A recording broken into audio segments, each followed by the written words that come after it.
jumpa kembali di program Bising Bincang Siang. Dan di siang hari ini seperti biasa kita kedatangan tamu di program Talkshow dari BKKBN ya, KB Kabupaten Musirawas. Dan tentunya di Bising Bincang Siang kita di siang hari ini bersama saya Ridali akan membahas secara tuntas yaitu kelompok kegiatan Bina Keluarga Balita. Dan tentunya pada program Bising Bincang Siang ini bukan saya yang akan menyampaikan materinya. Kita ada narasumber secara langsung yang lebih tepat tentunya, lebih akurat yang nanti akan memberikan informasi kepada seluruh masyarakat Kabupaten Musirawas dimanapun Anda berada. Dan tidak lupa kita juga akan menyapa seluruh masyarakat yang ada di Kabupaten Musirawas di siang hari ini.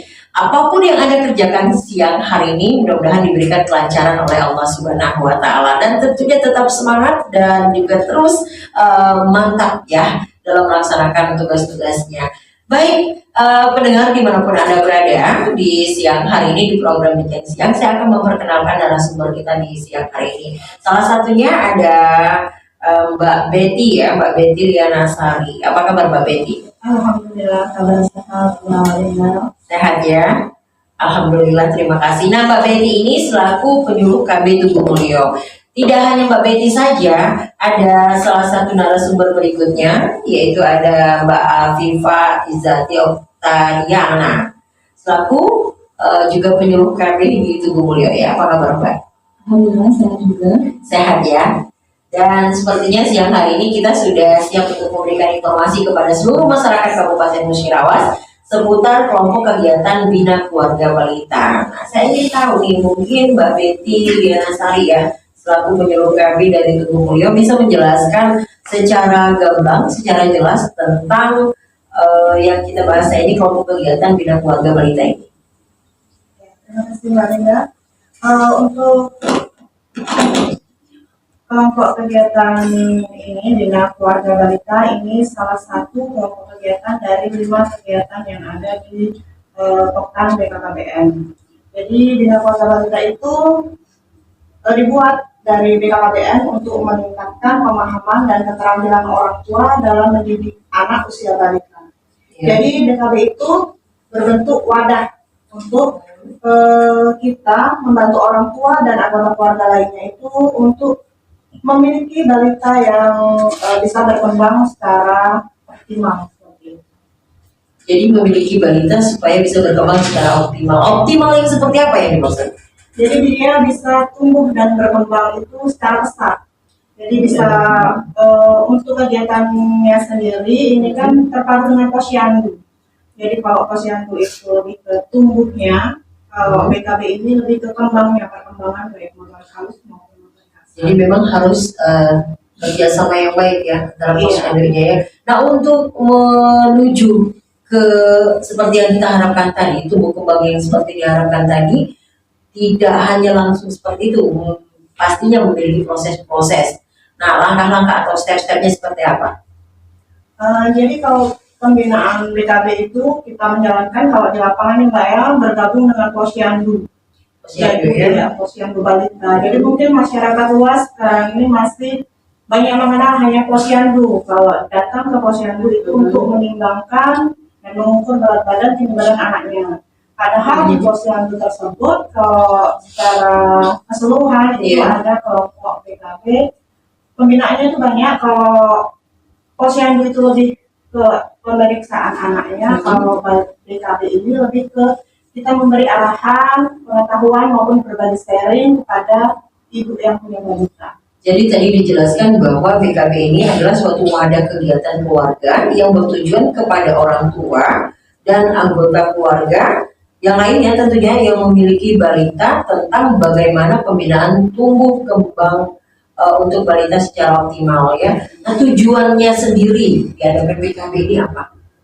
Tujuan ini ada tujuan secara khusus dan secara umum. Tujuan secara umumnya yaitu meningkatkan pengetahuan, keterampilan, kesadaran dan sikap orang tua, di sini terkhusus ayah dan ibu, juga anggota keluarga lainnya dalam membina tumbuh kembang anak mewujudkan sumber daya yang berkualitas.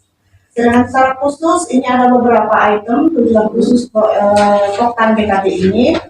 Yang pertama ada meningkatkan pengetahuan dan kesadaran orang tua dan anggota keluarga lainnya tentang proses tumbuh kembang balita melalui kegiatan rangsangan fisik, mental, sosial, serta moral. Poin yang kedua, meningkatkan keterampilan orang tua dan anggota keluarga lainnya dalam pola pengasuhan anak. Sedangkan poin yang ketiga ada meningkatkan kesadaran perhatian keterlibatan lembaga masyarakat yang ada seperti puskesmas, posyandu, PKK, dan lainnya. Sejauh ini kegiatan BKB itu sendiri seperti apa, Mbak? Jadi kalau realnya di lapangan, Mbak, ya, di keluarga balita itu, pada saat orang tua dan anak datang posyandu, anak-anak itu kan ditimbang oleh kader, diukur tinggi badannya. Sedangkan ibu-ibu selama menunggu proses pemanggilan anak-anaknya yang diukur itu kita bina. Jadi bisa duduk di kursi atau menulisnya yang disediakan oleh desa tersebut. Jadi kita memberikan penyuluhan kepada ibu-ibu yang mungkin sebagian masyarakat di Kabupaten Musirawas memahami pentingnya BKB ini ataupun pentingnya pergi ke posyandu ini sendiri. Atau yang tidak memahami mungkin berpikir kalau posyandu pulang bawa bubur kacang hijau. Ada kan biasanya posyandu ya. Nah, hanya sebatas datang, timbang, kemudian menyampaikan keluhannya, kadang-kadang kenapa berat badannya tidak bertambah. Nah, mungkin di posyandu ini juga akan diberikan penyuluhan ya, penyuluhan. Nah, dan mungkin tidak sebatas penyuluhan saja ya, diberikan solusinya gitu. Pembagian vitamin. Ya, pembagian vitamin itu menurut jadwal, tapi itu dari puskesmas. Jadi dari ya, kalau kami sifatnya pembinaan dan penyuluhan. Mungkin bisa dijelaskan secara gamblang biar masyarakat Kabupaten Musirawas dan sekitarnya juga tahu manfaat dari mengikuti BKB itu. Jadi yang tadinya hanya memahami sedikit demi sedikit atau hanya dengar kalau ke posyandu atau BKB itu hanya seperti ini. Nah, mungkin di kesempatan siang hari ini Mbak Betty selaku penyuluh KBD bisa lebih jelas lagi. Jadi masyarakat Kabupaten Musirawas ini bisa memahami melalui radio dari Saudi. Ya, manfaat BKB ini sebenarnya sangat penting ya waktu kita mengikuti kelas BKB baik orang tua maupun anak. Jadi manfaat BKB untuk orang tua ini kita lebih bisa untuk mengurus dan merawat anak serta pandai untuk membagi waktu dalam mengasuh anak. Kita juga bisa meningkatkan wawasan dan pengetahuan tentang pola asuh anak, meningkatkan keterampilan dalam mengasuh dan mendidik balita, juga dalam cara pembinaan anak, lebih dapat mencurahkan perhatian kepada anak, juga untuk menciptakan keluarga yang berkualitas. Karena di kelas BKB ini kita nggak melulu tentang anak, tentang kesehatan, tapi kita kadang penyuluhan juga tentang metode kontrasepsi. Jadi kontrasepsi apa sih yang pas untuk digunakan, atau ibu-ibu kadang kurang paham tentang kontrasepsi yang ingin digunakan. Jadi ternyata manfaat mengikuti BKB ini ada dua ya, untuk orang tua juga untuk balita ya. Jadi tidak semata-mata ditujukan kepada balita saja. Nah, sejauh ini Mbak Betty sebagai penyuluh KB ini, apa sih hal terberat ketika melaksanakan penyuluhan di lapangan? Ya, karena di waktu posyandu itu kan pasti rame ya Mbak ya, dan tidak semuanya juga memiliki pengarah suara, jadi kita mengandalkan suara asli, suaranya yang minimalis ini. Jadi kadang kalau kita penyuluhan dibarengi dengan tangis anak, dibarengi dengan gemuruh ibunya, gemuruh kakak yang sedang memanggil, jadi kadang kurang maksimal kita memberikan penyuluhannya, kadang nggak kedengeran, karena di situ kan banyak sekali balik dari datang ke posyandu. Banyak sekali. Jadi mereka tentunya ada jadwalnya. Sebulan berapa kali, Mbak?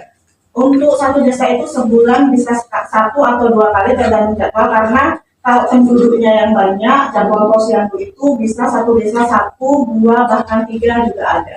Gitu. Kalau tadi sudah dijelaskan BKB itu seperti apa, kemudian manfaatnya bagaimana, nah sasarannya itu sendiri BKB ini apa? Tentunya kita punya titik fokus sasaran kan untuk melaksanakan penyuluhan dan lain-lain itu. Nah, saya ingin tahu nih, mungkin saya mewakili dari seluruh masyarakat dan juga sasaran BKB-nya. Jadi sasaran BKB itu lebih ke ibu yang memiliki balita. Dan yang terbaru juga sasaran BKB itu ditambahkan ibu hamil. Karena ibu hamil kan nantinya akan punya anak. Jadi dia sebelumnya sudah dibekali oleh ilmu-ilmu yang diberikan, pembinaan dan penyuluhan yang diberikan di kelas bina keluarga balita. Bina keluarga balita. Nah, tadi kita sudah membahas ya, yaitu seputar BKB. BKB bukan Benteng Kota Besar. Nanti BKB Benteng Kota Besar ya. BKB dengan tujuannya tadi sudah dijelaskan, tujuan secara umum dan juga secara khusus, dan manfaat untuk orang tua serta anak, kemudian sasarannya langsung dan tidak langsung ya. Tadi dijelaskannya baru sampai sasaran langsung nih. Pasti kalau langsung Mbak Betty ada yang tidak langsungnya juga ya. Nah kalau langsung tadi kalau tidak salah sudah dijelaskan, yaitu orang tua yang mempunyai anak balita umur 0 sampai 5 tahun dan ibu hamil. Kita ingin tahu nih kalau sudah ada langsung tidak langsung, dan tidak langsungnya seperti apa? Ya, jadi sasaran tidak langsung kelompok bina keluarga balita ini masih berhubungan langsung dengan balita. Jadi kan kita sasaran langsungnya ada orang tua yang memiliki anak balita. Jadi anak balita itu kan orang tuanya kan ada yang bekerja, jadi ditinggalkan dengan pengasuh atau neneknya. Jadi nenek atau orang lain yang membersamai balita itu termasuk, atau kakak adik yang maksudnya itu termasuk sasaran tidak langsung bina keluarga balita ini. Itu merupakan sasaran secara tidak langsung ya. Iya, betul. Karena itu tadi ya, karena balita ini lebih dominan yang ditinggal sama orang tua yang bekerja, yang diasuh sama orang lain lah istilahnya, orang-orang terdekat, keluarga terdekat gitu. Nah, terus peran kader dalam kegiatan BKB itu sendiri seperti apa? Jadi peran kader ini selain membina juga bisa langsung melakukan penyuluhan. Jadi penyuluhan yang dilakukan di bina keluarga balita itu tidak melulu misalnya penyuluh KD yang memberikan penyuluhan, tidak melulu bidangnya, tapi kader juga bisa melakukan penyuluhan di situ, juga pembinaan. Ada pembinaan, ada penyuluhan, pengisian KKA nanti akan disipil juga tentang kartu kembang anak. Jadi di BKB ini kalau posyandu nih Mbak ya, mungkin sudah masyarakat luas sudah mengenal itu KMS. KMS. Iya, kartu menyusul sehat. Iya, kalau posyandu pasti kan bawa KMS ya. Tapi kalau di bina keluarga balita ini nanti kita pakainya KKA, kartu kembang anak. Kartu kembang anak. Oke. Nah, kader ini sendiri tugas utamanya seperti apa? Jadi kader itu sebenarnya kalau menurut teori ini ya, kader itu ada di bagi per kelompok umur BKB ini 0 sampai 1 ada satu kader yang membina, 1 sampai 2 ada kader yang membina. Tapi kan di lapangan kader itu kalau berbarengan dengan posyandu tugasnya sangat banyak. Jadi di sini kadang cuma ada 2 kader, 1 mengisi daftar hadir, yang 1 memberikan penyuluhan dan pembinaan. Oke, jadi diturunkan dalam setiap kegiatan posyandu itu 2 kader ya? Iya. 2 kader. Dan tadi tentunya ada kartu KKA. Iya. Kartu KKA tadi seperti apa? Kartu kembang anak. Kartu kembang anak. Baik, pendengar dimanapun Anda berada, tadi kita sudah menjelaskan yaitu seputar KKB.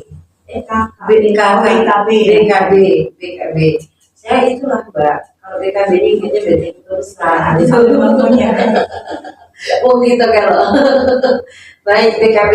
Nah kita lepas dari BKB ini ternyata tidak hanya sebatas ini saja mengenai kelompok kegiatan bina keluarga balita ini.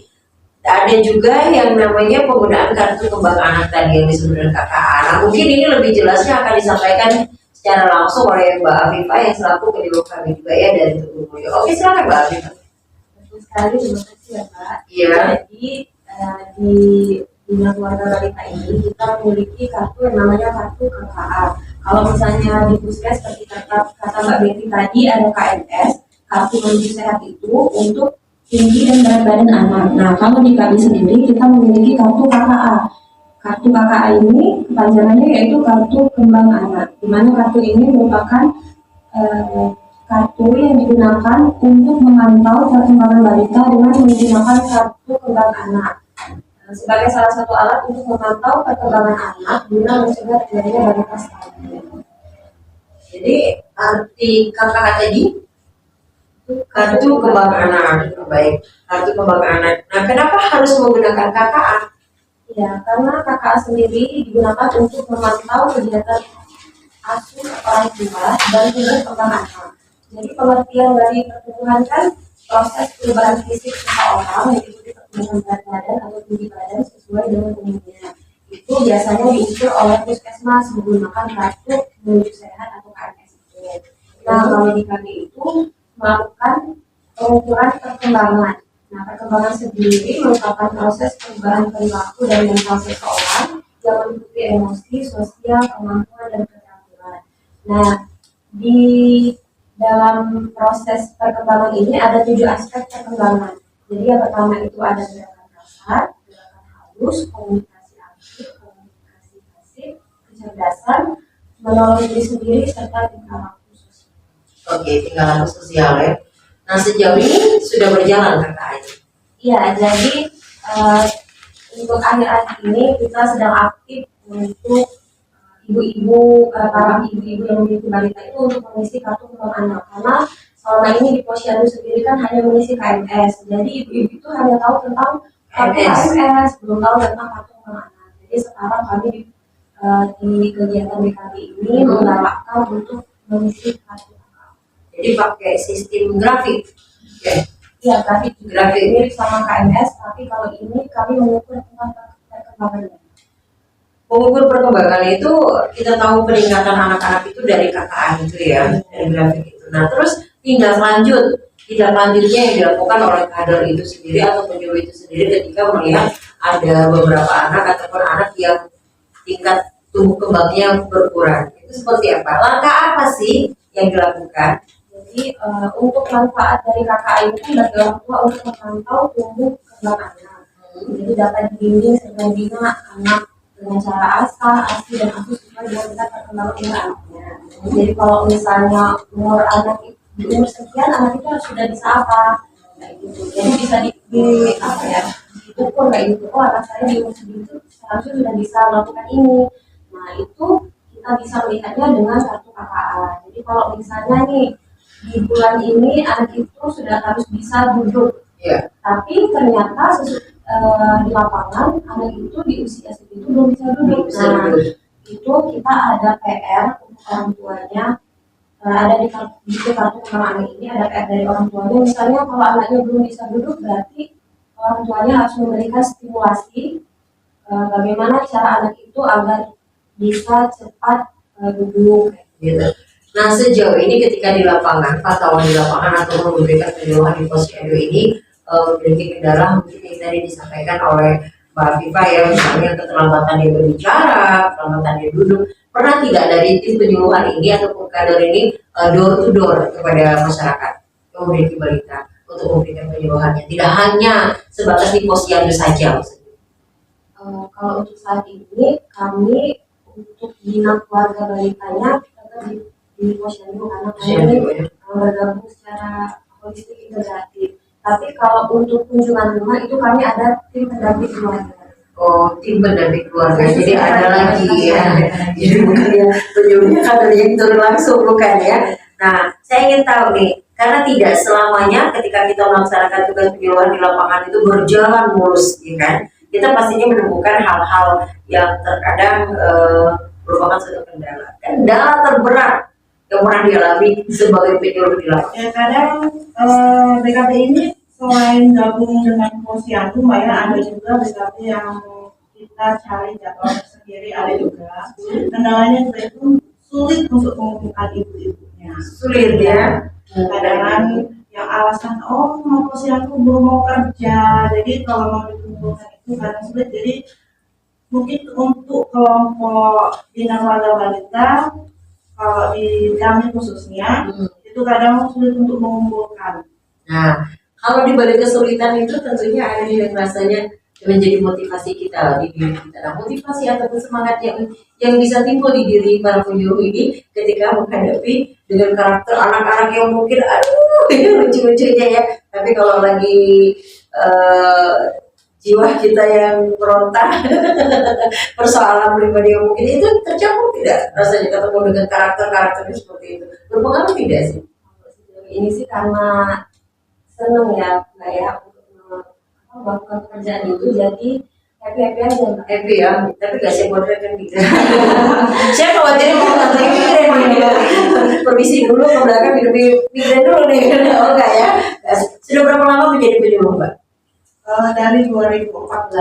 2014. Iya. Wow. Lama sekali ya. Kalau saya baru Mbak. Baru ya. 2021. Kenapa memilih untuk menjadi penyuluh KB? Jadi ya. Kasih bocoran dikit. Dikit aja. Mungkin karena di awal memang ada peluang bergabung di BKKBN, ya, tapi setelah menikmati karena basic saya bidan, jadi kayak nyambung aja gitu. Nyambung ya. Iya. Nah, kalau Mbak Aritanya sendiri? Kalau saya sendiri sih sebenarnya kalau bisa dibilang basic saya tuh nggak di penyuluhan karena saya itu kuliahnya kemarin biologi murni, itu biasanya kami tentang penelitian. Cuman ternyata setelah bergabung kayak oh ternyata happy kayak gitu, bisa ngobrol dengan orang-orang banyak karena selama saya kuliah kan nggak ketemu sama orang, cuma Jadi selama ini ketemu sama siapa? Saya khawatirnya karena tadi kamu jurusannya biologi kan, saya sudah berpikirnya di kepala saya biologi, jalan-jalan ke hutan terus yang nyari orang hutan untuk jadi kepala tidak ya. Jadi merupakan penemuan dunia baru dalam belajar sosialnya lebih bersosialisasi. Iya, dulu kita harus hidup bersosialisasi, tidak bisa dengan sendiri ya. Jadi itulah indahnya menjadi penyuluh-penyuluh ya tentunya ya. Tapi gak ada yang kapok kan begini kapok kan? Enggak. Ketemu dunia anak, Ya, punya anak, punya ibu, karena ibu. ada curhat-curhatan juga Mbak. Ada cerita ya. Oke, itulah indahnya. Baik, pendengar, kita sudah berbicara asik ya tentunya, dan juga tidak hanya berbicara seputar BKB tadi dan juga ada KKA, kartu kembang anak. Nah, mudah-mudahan yang disampaikan oleh narasumber kita di siang hari ini di program misi Bincang Siang, tepatnya di hari 18 hari Rabu 18 September 2024 ini bermanfaat untuk kita semuanya dan juga menjadi suatu motivator untuk kita dan juga ibu-ibu yang ada di luar sana yang memiliki balita juga memahami bahwa pentingnya ke posyandu, pentingnya kita memantau tumbuh kembang anak dan juga apapun problem tentang perkembangan anak itu ya ada solusinya tentunya, ada tempatnya dan juga ada kadernya yang saya memberikan penyuluhan untuk kita semuanya. Nah, ada harapannya untuk ibu-ibu yang memiliki balita untuk membentuk program misi kita ini? Baik, siapa? Kalau enggak saya nih. Siapa tuh? Jadi harapan buat ibu-ibu di Kabupaten Musirawas, khususnya di Kecamatan Tulungagung, agar lebih aktif mengikuti kelas bina keluarga balita yang diberikan di desa masing-masing maupun kelurahan. Jadi kita bisa lebih memperbanyak ilmu, berbagi maupun sharing pengalaman dalam pengasuhan anak. Oke, dari Mbak Afifah sendiri? Untuk para orang tua, mari sama-sama kita mencegah stunting dengan mengikuti kelas BKB dari sejak kehamilan hingga memiliki anak usia 0 sampai 5 tahun agar tercipta generasi emas yang hebat untuk Indonesia. Asyik. Itu ngarangnya udah berapa lama, Mbak? Semalam tidur ya orang gitu. Tidur ya tentunya ya. Baik, pendengar dimanapun Anda berada, terima kasih untuk kebersamaan Anda semuanya. Sebelum saya tutup program di sini, ada pantun nih.